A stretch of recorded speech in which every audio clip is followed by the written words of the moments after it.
radio is broadcast on LSL Podcast Channel. Thank you for listening. Please subscribe to the channel. You're listening to The Laura Ingraham Show, 855-40-LAURA. We're going to be hitting all aspects of the latest Islamic attack inside the United States and those who would have us believe that this is simply the new normal. This is an incident, a type of incident that doesn't happen very often. And look, it's been all these years since 9/11 in Manhattan. We've prevented a lot of attacks. It's see something, say something. And there is no reason to rush to any concern about anyone faith that has been radicalized or self-radicalization on the internet. You guys are jumping to conclusions here. And we have politicians, Democrat politicians going on TV today who still can't seem to connect the dots. We still, I think, don't know enough, Joe, about this particular attacker to see, okay, was there something that we missed in the vetting when they came to the country? No, that was years ago.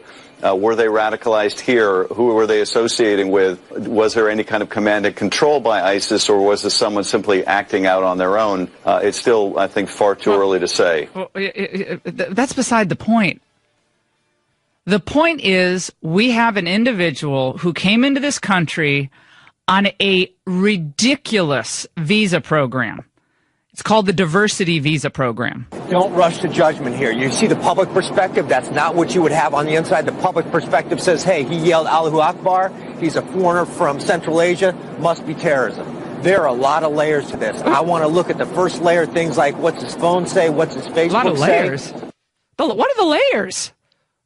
You scream Allahu Akbar. You have a note from ISIS in your truck. What are the layers there? Yeah, we want to know with whom he's spoken. We want to know if there's any other people. Yeah, I get that. But the hand is right in front of their faces, and they don't want to recognize the hand. What else do you need to know? I need to know a lot. His mental state, drug and alcohol abuse, what his family says, what his employers say. I need to take that timeline back. He's been in the United States 7 years. So on the inside, I'm just following the facts. I'm not putting a phrase on this guy. I'm not putting a term on him. The public can make a judgment. I can't do that. He was a white guy listening to talk radio that put a label on it real fast. Real fast. Maybe he was just upset that he didn't win the Publishers Clearinghouse.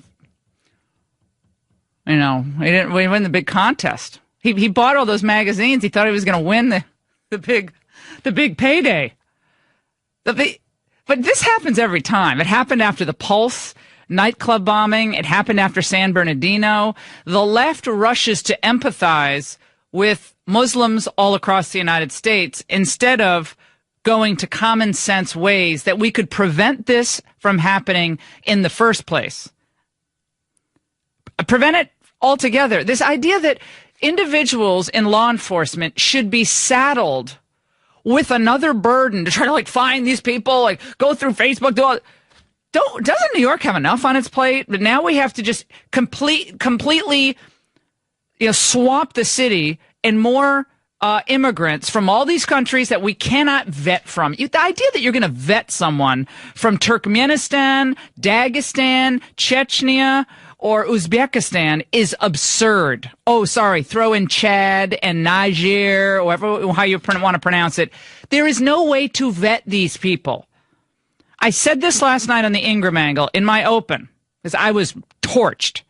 The idea that a single American citizen should have to sacrifice life or limb for some cockamamie, politically correct approach to immigration or green card handouts is lunacy. The president is saying this is about you Democrats and a policy of admission to this country that is too permissive. The diversity visa that he says this man entered the country on, that's the problem. Lock down the border, keep people like this out, you'll be safe. Your response? The first thing we should not do is politicize it. We should always be looking for ways to strengthen our vetting, to strengthen our borders. Really? How many are you proposing? We need to do so smartly, based on intelligence and based on facts. And only when someone is killed in the United States should we then be proactive. That's a former Obama, I think, national security person. What's her name? Lisa Monaco. Lisa Monaco. Oh, of course we should beef up vetting. Well, that's what Trump is saying. And I go back to this compromise that it looks like Donald Trump made on the refugee program. Now, he wasn't a refugee.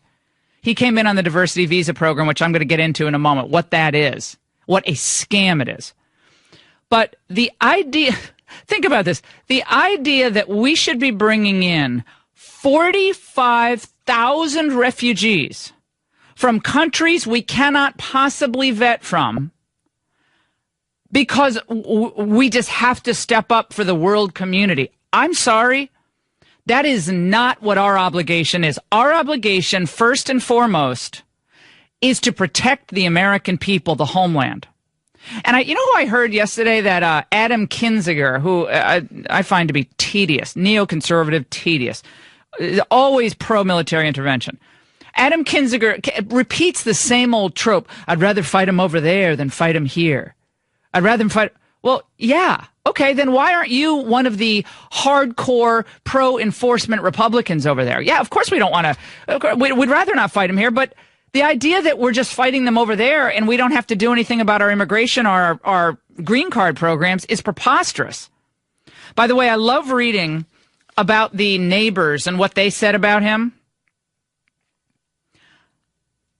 Sayfullo Saipov's arrival in the United States in 2010 began unceremoniously in Ohio. My dad introduced him as he's new to the United States and he's going to stay with us, said Beksad Abdusmatov, 22.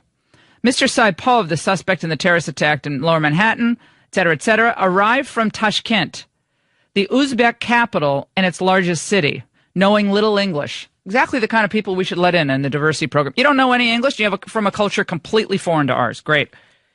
He spent those early days in the United States looking for a job and trying to improve his English. Why is this our responsibility to bring people in who cannot speak the language and who are in search of work? We have a lot of people back in 2010 who were in search of work. Thank you very much. Mr. Abdusmatov was also a late sleeper.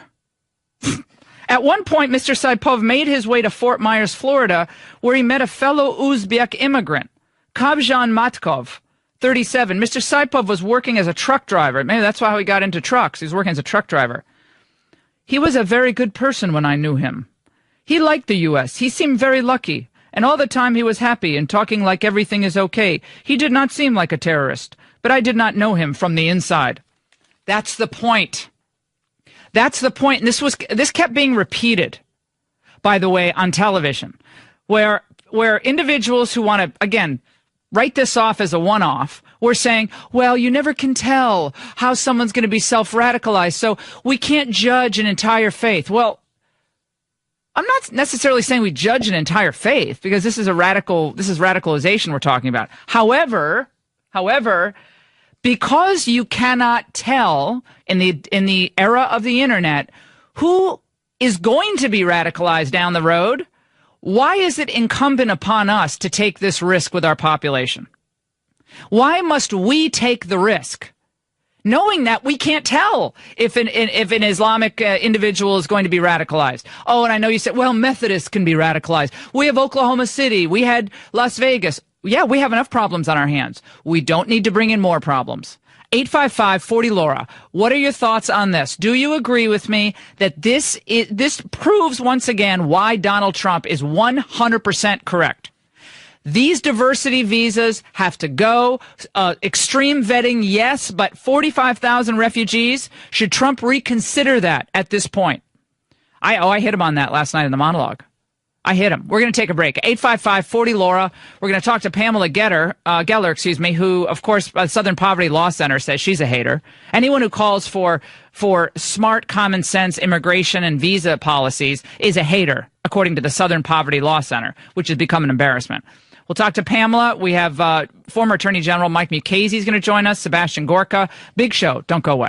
I'm sure every one of my listeners understands the importance of oral care to your overall health. There's no denying the connection. And I'm also sure that many of you have a sensitive mouth or gums. And sometimes you have painful canker sores, or sadly, maybe even painful sores from something like chemotherapy, from cancer treatment. And what you may not know is that your mouthwash, especially if it's one of those brands that really burns, it may be making things worse.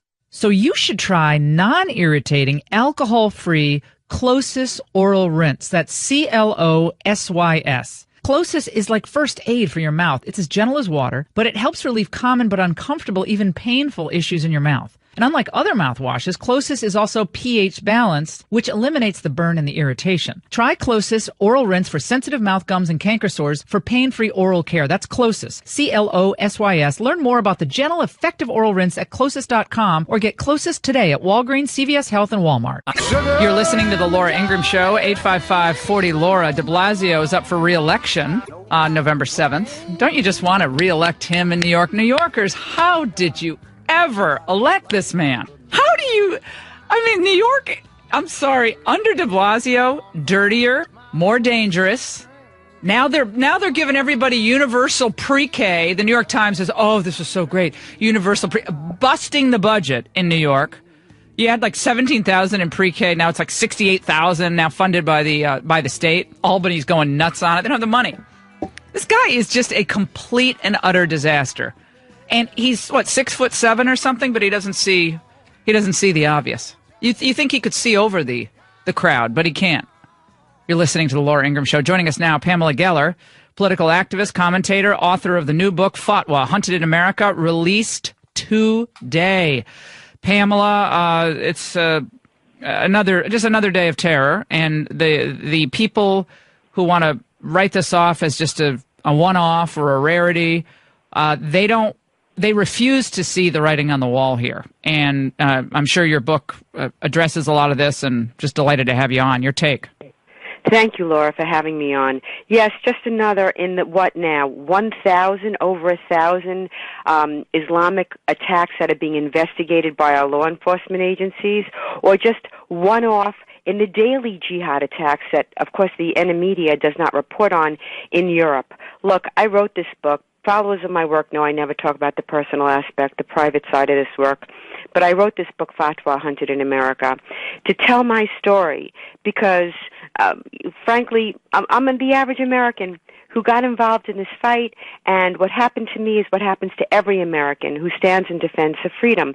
The numerous assassination attempts, the smearing, defame, libeling, ridicule, the monsterizing of me, so that my ideas are not heard. Because if I could debate them, the leftist Islamic alliance, in the information battle space, I would win. My ideas of individual rights and freedom of conscience, freedom of speech are better. My ideas are better, and I would win. So this is why they have to monsterize me. Because no one's going to listen to the message of a monster. Will you explain, Pamela, for us, the dawah? A lot of people don't know what the dawah is and how the terrorists want to subvert governmental institutions in democratic countries and subvert them and ultimately institute Sharia law.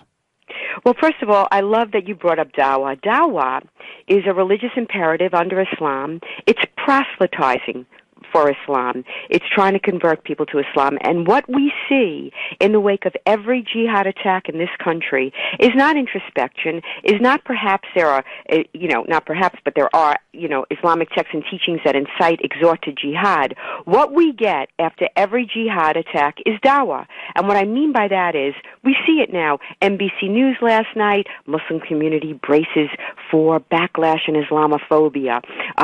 Jake Tapper did a whole diatribe on how Allahu Akbar is actually very beautiful. It's a very beautiful phrase.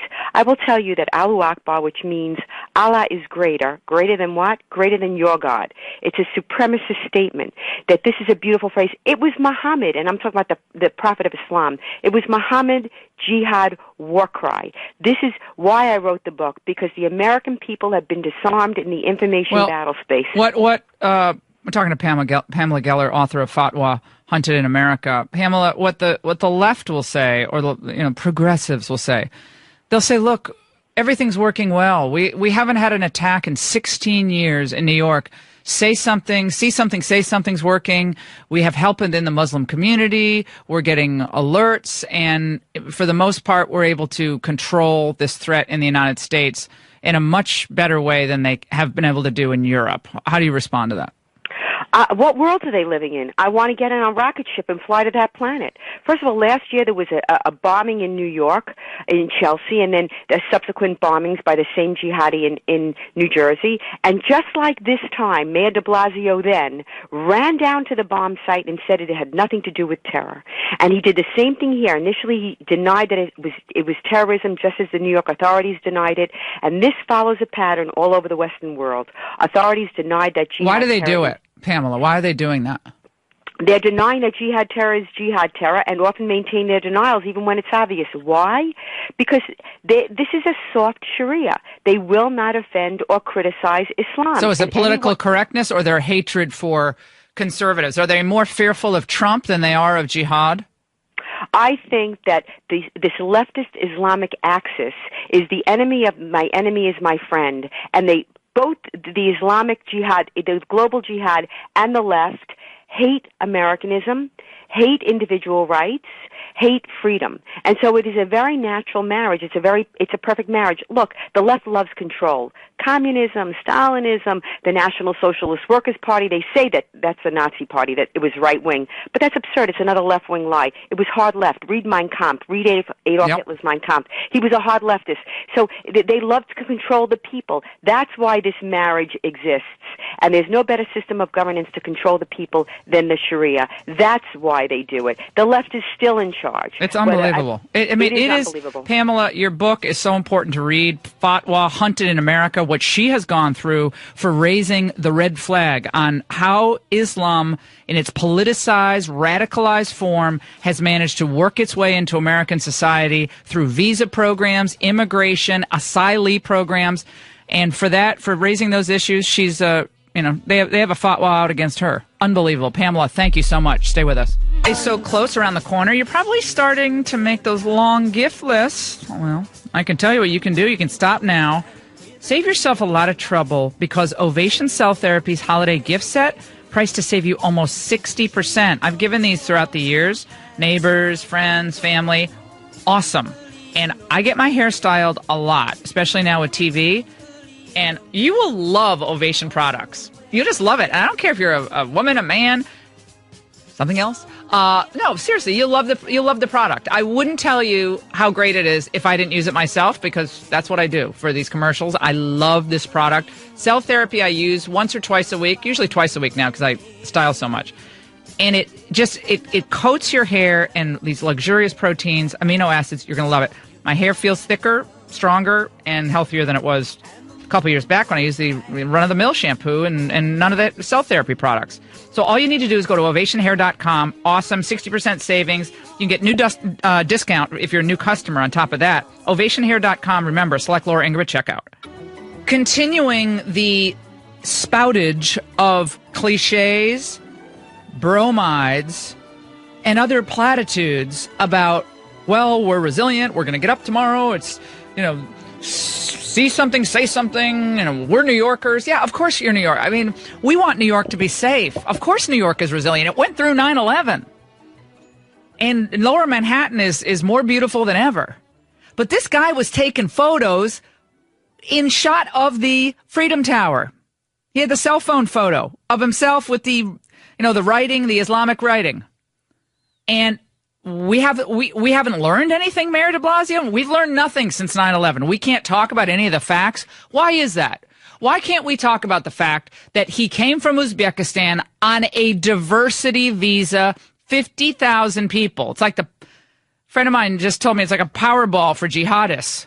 It is like random lottery. Doesn't matter if you can speak English. Doesn't matter if your culture is compatible with ours. Doesn't matter if you have any job skills. You go to the State Department website, you sign up, bingo. If you're lucky, you get a diversity visa. What did we miss in the handwritten notes? Yeah, we don't know Allahu enough. Akbar, it wasn't the Methodists driving down the biker lane. Those horrible Presbyterians. Joining us now, former Attorney General Judge Mike Mukasey, who was fantastic on the Ingraham angle the other night, and one of my favorite people, period. And he joins us now. Judge, great to talk to you on another day following a terror attack in the United States. Well, it's great to be with you, although the occasion is really unfortunate. Now, so you heard de Blasio. I mean, I mean, I'm so tired of these platitudes about, yeah, of course we're resilient. We're Americans. We get that. But now what? Well, now what? And after Berlin, what? And after London, what? And after Spain, what? I mean, somebody ought to start focusing on not only the micro, which they have to investigate. I get that. They have to go over the truck with a fine-tooth comb. But the macro, which is that is there something in Islam that calls people to do stuff like this? And the answer to that, I think, is yes. And are there people who are Muslims who are speaking out against it? The answer, again, is yes. And why don't we empower those people? Why don't those people get invited to the White House? Why aren't those people prominent instead of people from CARE and ISNA who grab the microphone and apologize for this sort of thing? Well, I think when we saw President Trump go to the Middle East and gather, I think it was 17 Muslim leaders, it never had happened before, never been gathered before, to say to them, time for you to get your house in order, time for you to reform. Otherwise, it's not going to be good. Not going to be good for the peaceful Muslims. This has to stop. And he didn't really get much credit for that. I mean, they kind of laughed at him in the media when he went over there, and they kind of ridiculed him. And then he went and visited the Pope. Then he went to Jerusalem to the Wailing Wall, and that trip was historic. And even people who aren't big fans of the president in the studies of Islam, they were saying, oh, this is a new turn. Ayaan Hirsi Ali said this was a welcome change from the previous administration, just dealing with countering violent extremism. CVE is what Obama called it. Yes, the people in the State Department call it their CVE program. Mm-hmm. Instead of talking about what kind of violent extremism, and the president deserves enormous credit for that. President Sisi, of course, in Egypt, gets no credit at all, and he doesn't even get reported for looking the imam of Al Azhar University right in the eye, and telling him we got to change this stuff. That's the sort of thing that ought to be looked at and publicized and encouraged in this country. Whereas people are simply talking out about the need to be tolerant and this and that and the other. We're all tolerant, but we have a need to be knowledgeable too. Well, tolerance not at the cost of the lives and limbs of innocent Americans. I mean, tolerance for American citizens, but the idea that we have to sacrifice another life at the altar of political correctness, to me, is just sheer lunacy, and it's one of the reasons why Trump was elected. He says things that everyone else is apparently in the workplace. A study came out that 58% of Americans are afraid to talk politics. Well, they're afraid to say what they really think about this, because this ideology is not, Judge, compatible with a pluralistic view of society, freedom of religion, even our progressive friends, sexual orientation, all these things. I mean, the idea that this is somehow compatible, it's not compatible at all. There are ways. There are both techniques and technologies for vetting people who come into the United States to see whether they harbor Sharia supremacist ideas. The Israelis use them. They're used in Asia. They're used a lot of places outside the United States. They're not used by us, and it would be about time, I think, for us to engage on some of that and find out about those techniques and technologies. Well, Judge, how do we extreme vet? I asked this of General Kelly the other night on the show. The idea that we're able to do, quote, extreme vetting on individuals from Turkmenistan or Uzbekistan, governments that are corrupt, with records that are sparse, with addresses that don't exist. I mean, we had that problem with the San Bernardino woman. She was brought in on a spouse or an engagement visa. Turns out the address she gave didn't even exist. Then we got how many dead in that attack? Yeah, and the notion that that the vetting is better because it takes 2 years to do it is ridiculous. All that means is that the pieces of paper sit for 2 years on some bureaucrat's desk. Yeah. It doesn't mean that people are intensively working it over. Well, here's the thing that I struggle with, to put it mildly. The idea that our law enforcement should be saddled with additional burdens because we have to bring in hundreds of thousands of people from these trouble spots all over the world. And now today it was de Blasio and all these people saying, well, we NYPD has got to do this and they've got to do that and law enforcement's got to be on intel. Well, I know we can't prevent all terror attacks, and I would never say that we could. But it seems to me that we have a lot of problems already in our country, and bringing in more potential problems that we can't gauge. We can't gauge if someone's going to be a jihadi 7 years from now because we have an internet and people self-radicalize, and so it's a tricky deal to be given these extra burdens to law enforcement and the FBI when, my goodness, we have enough problems already in this country. Well, as I said, there are techniques and technologies that are used in Singapore and in Israel to test people's views and attitudes. It's not quite like a polygraph, but it's close. And that's maybe sort of that's thing I think a little at least ought to be considered. Yeah, at least, I mean, as part of the vetting. Yeah, maybe there's something better than what we're doing now, but like the diversity visa, my goodness. I mean, Donald Trump was it kind of hammered him on that. Now people start, we give visas out on a lottery. You have to have no inherent qualifications to come to the United States. You could be from any country, essentially any country, and you can come in 50,000 a year. That to me makes absolutely no sense. Zero. Judge, you have any thoughts on that? Yeah, certainly not without then determining who it is who won the lottery. I mean, you don't even, I don't think you even give out a lottery prize without getting somebody's social security number. Yeah, well, so you ought to be able to figure out who the people are who won the lottery, and perhaps get some people who came in second or third instead.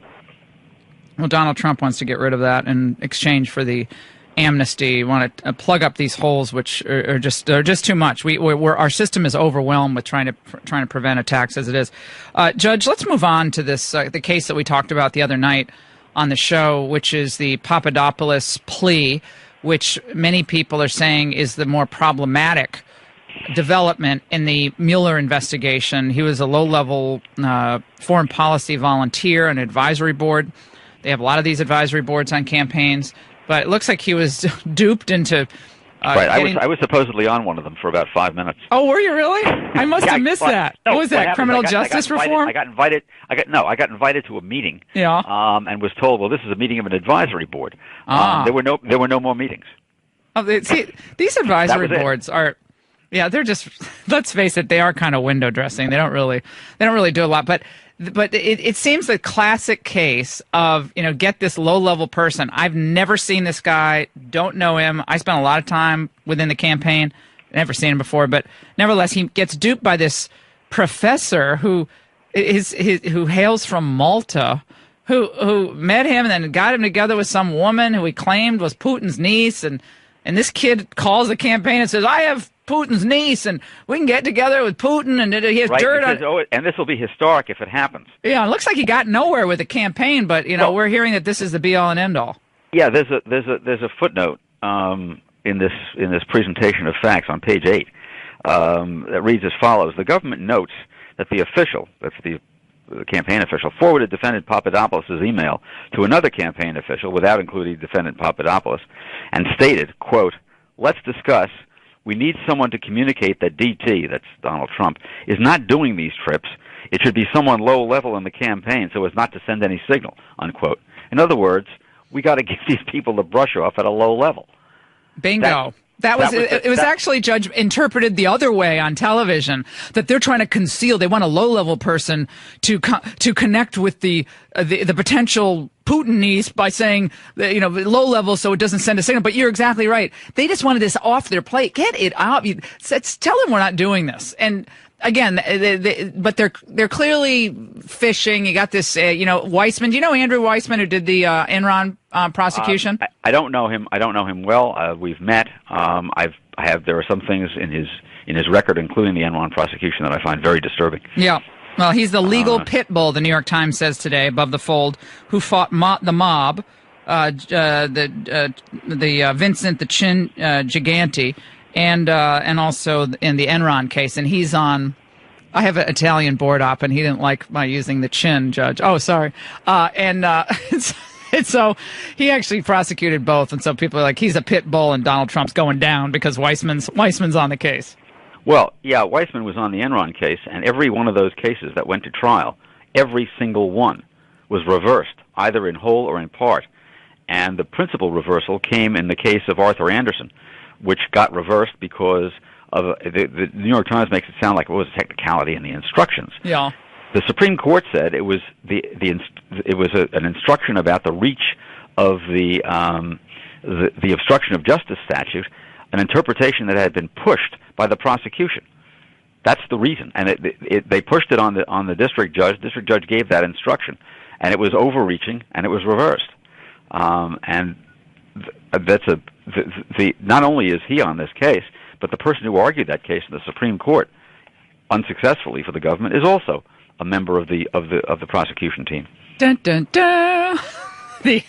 The drama builds. Judge, it was great to see you, by the way, a couple of weeks ago at the Ralph K. Winter luncheon, where he received the Devitt Award for excellence in judging, and it was incredible. Ralph Winter was a senior Second Circuit Court of Appeals judge. I met Judge Mukasey when I was clerking, right, Judge, all those years ago, right. 1992 or 1991, too, something like that. Right. You were clerking for Judge Winter. I was, and it was so great to see you. And John Bolton was there. 5 Supreme Court justices came to this event. He is one of my real heroes. And also has a wicked sense of humor. Oh my God, he's so funny. No. He was the one who advised me, don't pass up being chief judge. It'll look great in your obit. Judge Winter is the best. I just miss my morning coffee with him every day. He's the greatest.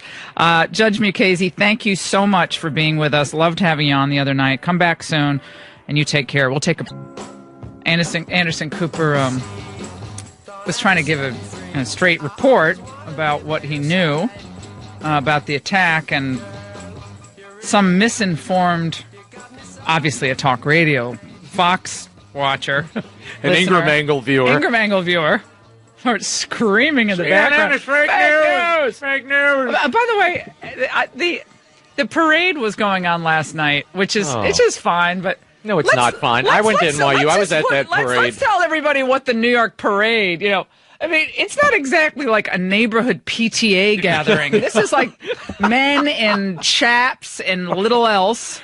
Like women with and bustiers and nipple cups. I mean, there are some people who are just dressed normally. It's like a burlesque show in the street. Yeah, it's kind of like a burlesque show in Greenwich Village. I mean, it's not exactly for family. And they're like, audiences. the Halloween parade is going on as planned. Oh, yeah, why is that it's a good party. thing? It's a big party. God bless. All right, we'll take a break on the Laura Ingraham Show. Clarence Thomas on the Ingraham Angle tonight. You're listening to the Laura Ingraham Show, 855-40-LAURA. That was from the Angle last night, my opening monologue in the aftermath of this terror attack in Lower Manhattan. 8 dead, 12 wounded.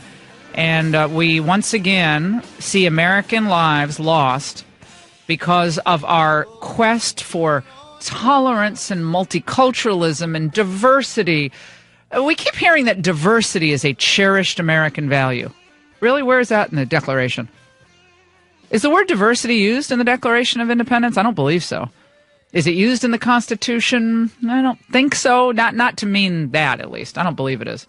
Do a word search in the Constitution, Raymond. I should know that off the top of my head, but I don't think the word diversity is used in the Constitution. I would bet a child it isn't. No. So we are desperate to hand out these diversity visas, 50,000 a year. Okay? Desperate. We're passing them out like Pez candy. Oh, you can have one, and you can have one, and you can have one. Oh, you can't speak the language from Uzbekistan? Come on in. Oh, you have no skills? Illiterate in your own language oh yeah, come on in. Settle in Ohio with a, quote, friend, which is what Saipov did. And he seemed like such a regular guy. He loved America. He loved his opportunity here. He loved being an Uber driver. Oh, how unhappy is Uber to hear that connected to... I'm sorry, but one look at this guy, and he looks like Muhammad Atta. I'm sorry, the eyes look evil. I look at eyes. Eyes are evil. I'm sorry, but I have a vibe about eyes. I would look at Muhammad Atta's eyes, 9/11 terrorist, and I look at this one's eyes, he has either crazy eyes or evil eyes. It's a crazy evil combo. I don't like I would never. I'm sorry. When it comes to security, we can do extreme vetting, which includes profiling, behavioral profiling like the Israelis do, and behaviorally just looking at him. No. And eye searches. No, eye searches, yeah. Remind me not to go to Laura Ingraham Ophthalmology. Well, I'm afraid to go there now. By the way, I did that Clear program at the airport where they... Why? I think that's a scam. It's no faster than TSA, Laura. Well, I kind of like it when you check in. I know, but it's 5 airports that do the Clear thing. Well, there are days like when Drew and I were traveling, or Elisa and I are traveling, or you and I are traveling, where TSA line is longer than the other line. It can be, yeah. It's usually an Islamic person who's checking us into TSA. Well, it's like, go right Dulles, ahead. Yeah. Yeah, Dulles is all Muslims. I want to check their IDs when I go to the airport. I have a question. In Saudi Arabia, in the airports, they have all Christians there doing the checks. That's right. It's an exchange program. Oh, it's an exchange program. Yes. So our people are over there. Religious diversity, Laura. Yeah. This is the it's exchange. A religious diversity visa. As Cardinal Dolan said, we need to be praying, come together, no matter your faith, we need to, in Cardinal unity, Dolan, pray. Santa Claus has to just button it, okay? Santa Claus is bugging me yesterday. That's my affectionate nickname for Cardinal Dolan. I think it was that line about senseless, senseless violence. Senseless? It's not senseless to those who want Sharia law in the United States. It makes perfect sense. That's the problem. I think that freak wanted to be shot on sight because he had those. Yeah, why the toy guns? Like he had the Nerf gun, or it's like he comes out with one of those paintball Nerf. Airsoft. Yeah, airsoft, and he probably thought he was going to be shot on sight and killed, and then he had a knife, but then like. But why the mystery? He wrote handwritten letters. Allahu Akbar. I mean, what's the mystery? Trump today is vowing to step up extreme vetting. Here's my point on that. Unless you can somehow look into someone's heart, which I don't believe we can, I don't see how this extreme vetting is even possible. Like, we are overloaded. We can't find the 250,000 or 325,000, illegal immigrants. We haven't found the 325,000 illegal immigrants who are supposed to show up at their court hearings and be deported for deportation. We can't find them in the country. So now we're going to have to discern someone's background from, again, Tajikistan. How'd that work out for the Tsarnaev brothers? Oh, yeah, that was the asylum program. That was another scam. They were up in Canada. Refugees. One of the brothers applied they had a pressure cooker later, and we have mass carnage at the Boston Marathon bombing. All you have to do, by the way, is spend some time with one of the victims, as I did. A woman in Texas who came on our show recently. She just wrote a book. And one leg completely blown off, and the other leg so horrifically mangled.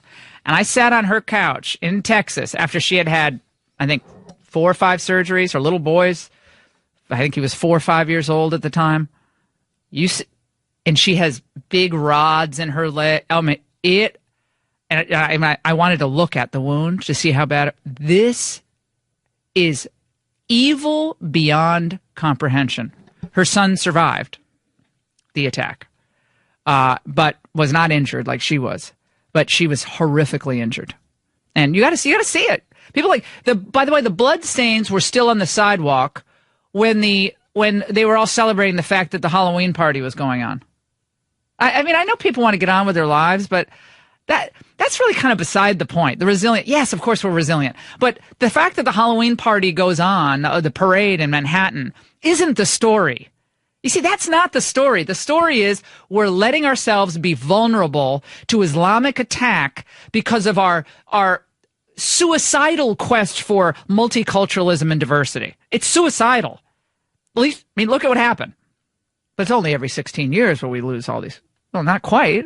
Lost people in San Bernardino. We lost people in the Pulse nightclub bombing. Radicalization. Sometimes they're American born.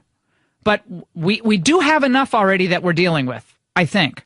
What is extreme vetting? Extreme vetting is we simply interview people and have to satisfy ourselves that the person we're talking to is indeed the person who they claim. Pretty tough to do in some cases. There are no records. And frankly, impossible to do in some cases. So they won't come in then. If you can't really verify that, they're not coming in. If we can't verify, I don't think we should let them into the country. Exactly. And I asked him that question on Monday, obviously before this attack, because we have taken in Australia had a lot of these refugees, and we decided to bring how many? Check that out. Someone. I mean, I can't type and talk at the same time. I think we're taking in several thousand of the Australian refugees, and there is Muslims who were being processed in Australia. And a lot of people hoped that when Trump came in, he went. That was originally agreed to by Obama. And I was hoping that Trump just said, no, put the kibosh on that. But no, we're taking them in. I don't know why we have to take Australia's refugees, but we took a whole bunch of them. What was the number? It was 50 refugees. 50 refugees. No, it's not 50 refugees. It's thousands of refugees, not 50. That was the original. We originally agreed to take them in. Hold on. No. Okay, I got like 5 people. The other, you guys find the number. It's like 15,000. So we're this is insane. It's not 50, Raymond. They have thousands, but CNN's reporting 50, and then they say no. The deal negotiated by Barack Obama involved the transfer of 1,200 refugees from Australia in exchange for a group of Central American refugees from camps in Costa Rica. And apparently the President, Trump, agreed to allow in a certain number, 50 so far. No, so far they're all coming in. They're all going to be subjected to extreme vetting. My question to you, everyone listening right now, do you believe that extreme vetting works? Whatever this is, we're going to check records, bank state. Well, it only works if the cooperating country of origin is up and running. Mexico is basically in many sectors a narco state. Uzbekistan, corrupt. Belarus, do you want to let people in from there? Because that's basically still Soviet. We have Chechnya, which is corrupt to the core. What, Iran? What, Pakistan? Pakistan, which that was harboring Osama bin Laden. Okay. Fine. I'm sure they're all going to cooperate. I'm sure it will be fine. Just like it was fine in the Abbottabad compound where Osama bin Laden was watching Price is Right with his I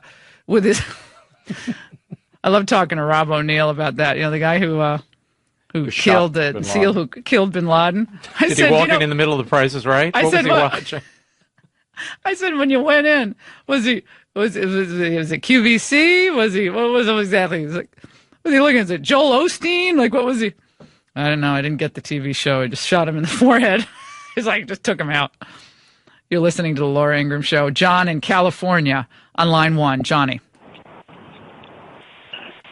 Hi, Laura. I just wanted to say I work in federal law enforcement, and the asylum program you were talking about, people have no idea how out of control it is. And over the last 8 years especially, thousands upon thousands of people have come in on that program, and it needs a lot of work. It really makes me worry as far as, who is already in. And just people need to know that that program needs to be totally overhauled. Absolutely. 100%. But that's why Trump was elected in part. He's looking at all this as an outsider during the campaign. And most people, again, aren't familiar with the intricacies of our immigration system. Most people don't know that we bring in about 1 million green card holders a year. Hundreds of thousands from Muslim countries come into the country legally every year. They become permanent residents. Now, I guess everyone can be assimilated, but you go to, what is it, Hamtramck in Michigan?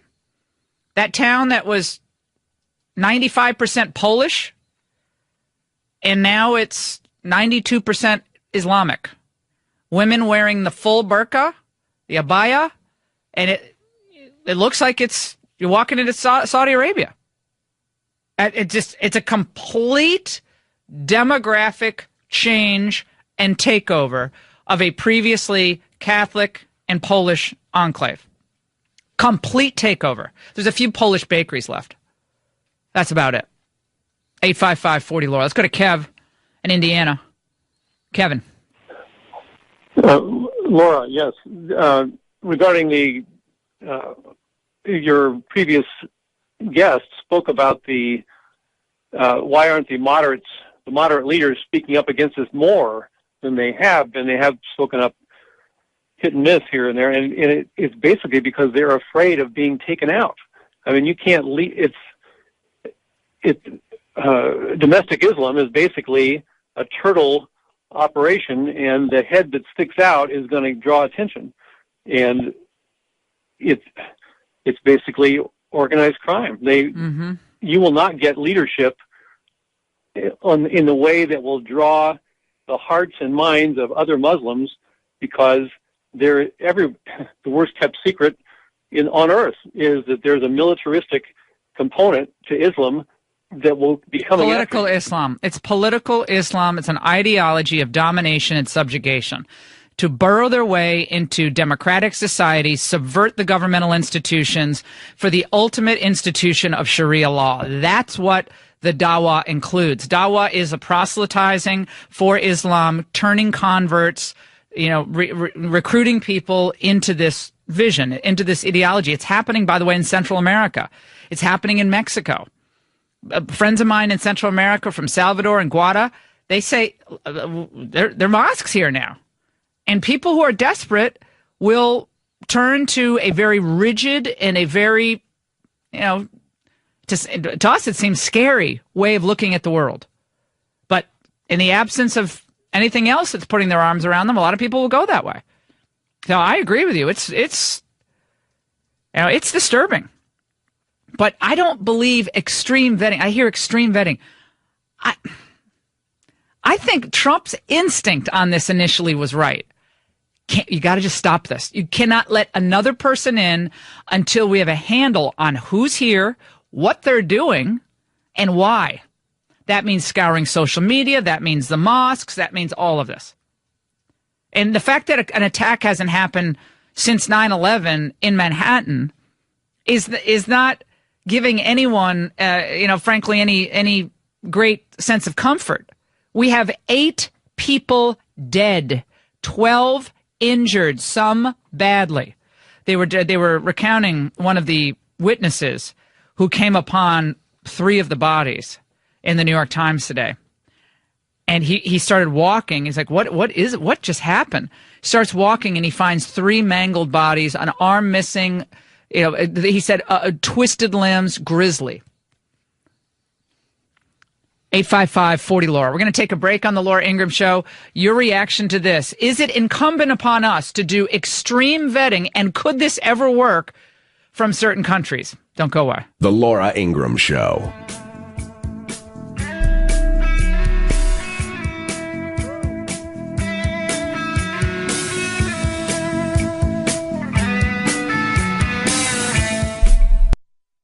With a big credit bureau data breach making the news recently, it's only natural to be worried that you're one of the 145 million people whose identity may have been compromised. And while many suggest freezing your credit, it might not be enough. Identity theft goes beyond credit fraud. Freezing your credit may not stop thieves from stealing from your 401k or prevent your personal information from being sold on the dark web. LifeLock can help, though. LifeLock will monitor your personal information, alert you to suspicious activity, and if you have a problem with ID theft, one of their U.S.-based identity restoration specialists will work to fix it. Of course, no one can prevent all ID theft or monitor all transactions at all businesses. But with LifeLock, you'll have identity theft protection that's trusted by millions. Call 1-800-LifeLock or go to LifeLock.com now, and you can save 10% off by using the promo code LAURA. Don't wait. That's 1-800-LifeLock or LifeLock.com. Use the promo code. That's Aman Moyadin, who's a Palestinian working for NBC as an analyst/reporter. So what's the sad thing for him is Donald Trump reacting to this by saying we're going to do further extreme vetting, stepping up our already extreme vetting program, our program that's already supposedly stringent. Trump tweeted out late last night that this is going to be done, and he doesn't want it to be business as usual. Trump in the reaction to this. That's the sad thing. See, I think the sad thing is that we have dead Americans. But for them, it's, what are we going to do about the Islamophobia? Has Christiane Amanpour come out? Yeah, she usually comes out in times like this. And it's usually the case that she will discuss Islamophobia, because Islamophobia is really keeping people back in the United States. It's really stopped hundreds of thousands of people from entering the country who hail from predominantly Muslim countries. By the way, this is Mike Lupica, who's a sports writer for the left-wing hateful Daily News. I have a question for this president. What visa program would have protected people in Vegas when a guy turned a hotel into a sniper nest? Other than 9/11, the two biggest terrorist attacks in this country were Oklahoma City and Las Vegas. So what wall are we going to build to protect us from other Americans? And now this is Chuck Schumer's fault? Give me a break. Well, no one ever said a wall would have protected us from the Las Vegas shooting or Oklahoma City. You see how that's a non sequitur? So because you can't stop Las Vegas, you shouldn't stop jihadis from entering the country, or would-be jihadis. He needs to take a new college course in basic logic. If you've listened to my show for any period of time, you know how much I love Food for the Poor. They do what they say, and their financial integrity is unequaled. And I've seen their work personally. And right now, the people they serve need your help. We know what the hurricanes did to our neighbors and friends in the Caribbean. And the news reports, they might have stopped coming. Certainly not as frequently. A lot of the camera crews have left. But this suffering it's horrific. It continues. And that's why I'm asking for your help. Check this out. You can help save lives and give real aid and comfort to those most in need. Just $50 provides food for a year and clean water for life for a child, and a gift of $250 does the same for an average-sized family. Help Food for the Poor's amazing team help those most in need. No one does it better. 95% of all the donations they get go right to help the poor. Call them at 844-868-4673 or go to lauraingraham.com. Please give what you can, $50 or $250. Every gift matters. 844-868-4673. It's right up there with liberty, freedom, sovereignty, diversity. How many truly diverse, quote, diverse, of this type of diversity, a completely different worldview from the American understanding, the American worldview, Salafist Islam, the Uzbek National Islamic Movement. There's nothing American about that. There's nothing that screams pluralistic, representative, respect for minority rights, understanding, equal protection under the law. Not if you're an apostate. So how do we, as a society, fulfill our solemn obligation to keep our citizens safe if we have to bow down at the throne of political correctness, above all else, meaning diversity is a sacrosanct value? How many societies have survived throughout human history that prize diversity over the rule of law, sovereignty, independence, determining one's own borders? Joining us now, Sebastian Gorka, of course, military and intelligence analyst, former deputy assistant to President Donald Trump.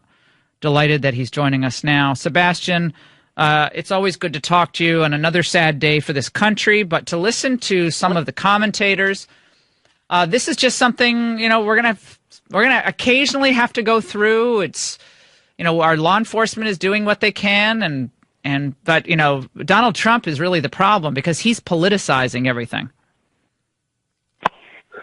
Morning, Laura. Congratulations on the new show. That's the defeatism. That's Europe. That's the political and cultural suicide that the left would have us commit and try to convince us is the only way for the last 8 years. The fact is that we will crush this enemy just as we crushed the Nazis, just as we defeated the Soviet Union. This is a new form of totalitarianism, this time a religiously fueled one. Our military is stacking the jihadis like cordwood in the Middle East. Now we have to make sure that we don't become what we see in Europe, a nation that is plagued by these kinds of attacks again and again and again.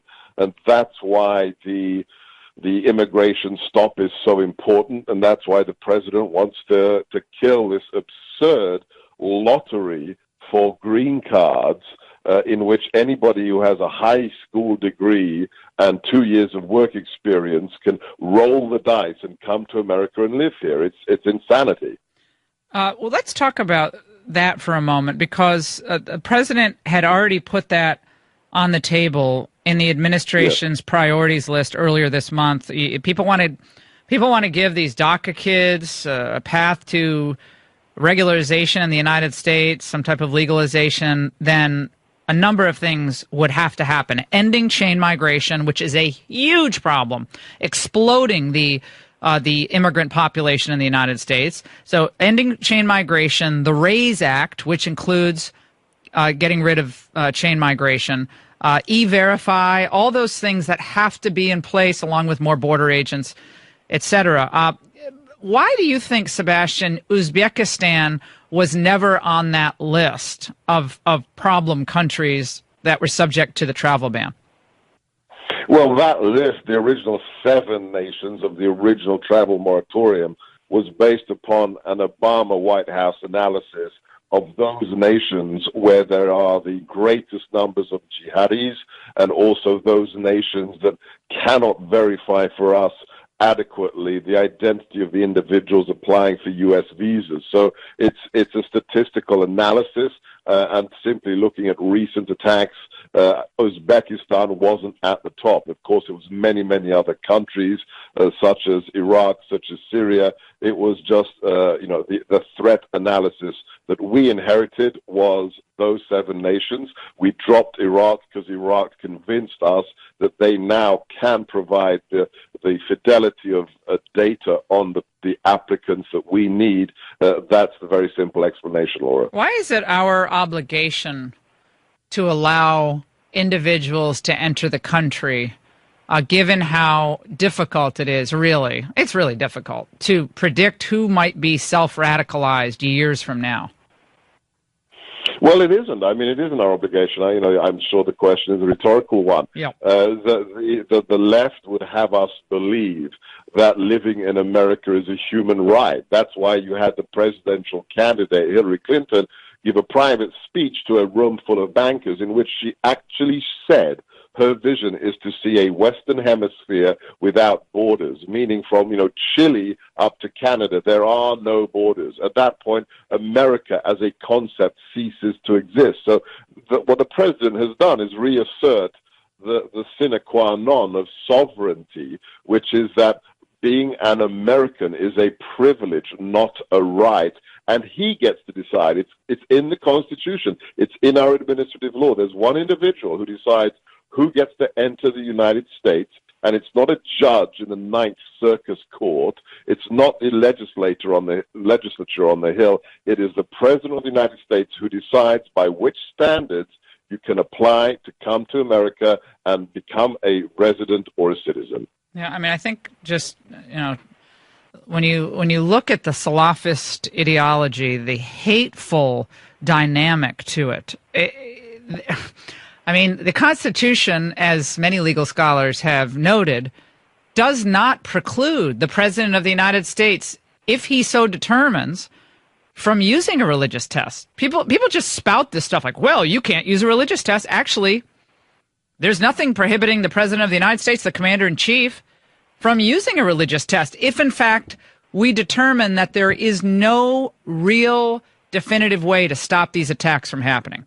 And I mean, that is extreme, but so is seeing people's body parts strewn about the sidewalk, the bike path in Manhattan yesterday, reading about those grisly scenes. That's really the thing that's incomprehensible.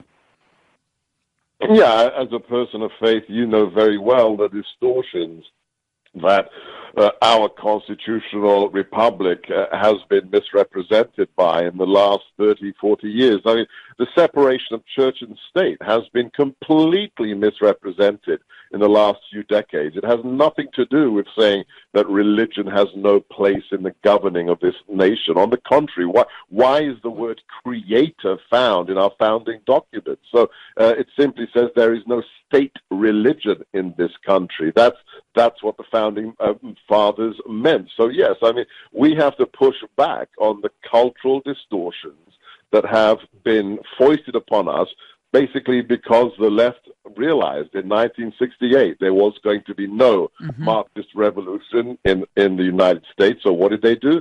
They captured academia, they captured the high schools, they captured the colleges, and that's why we have these misrepresentations today. But with Donald Trump in the Oval Office, political correctness has been given its marching orders. Why is he allowing 45,000 refugees into the country this year? I find that to be so disturbing. I'm sorry. He comes in and he was so good on this issue. It looked like he was at least going to be halved to 20,000 from 50 to 20,000. But 20,000 is what it historically was. But now it's 45,000. And from what I can understand, Kelly months ago was saying it should be 0 to 1. And now we got 45,000 people coming in, overwhelmingly Islamic.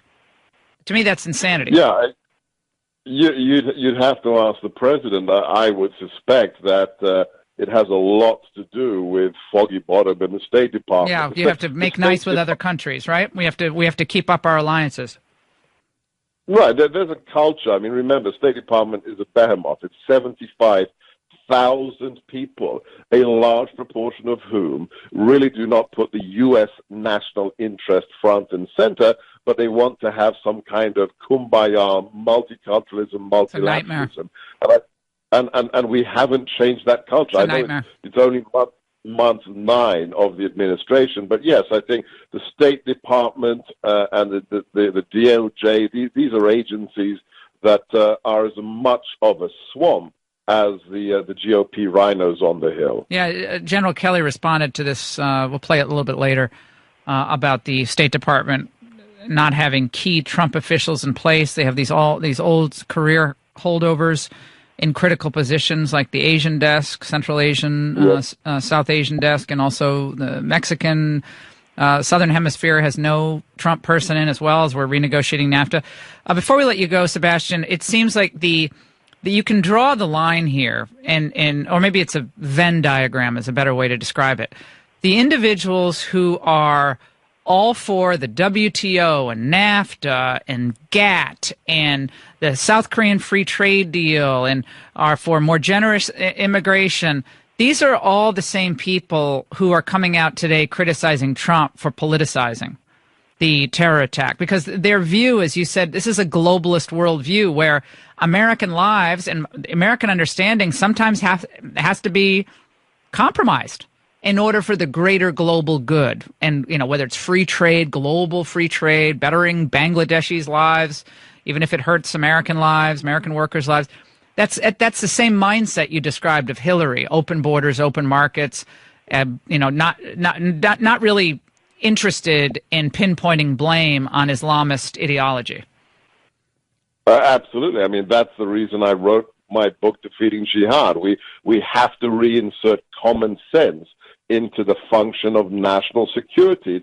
It's not about making other countries happy. And I mean, just that moment when we stepped out of the Paris Accords, when the president said, great. I was elected to be the president of the citizens of Pittsburgh, not Paris. I love that. Yes, I mean, that was such a great line. How is that surprising? No.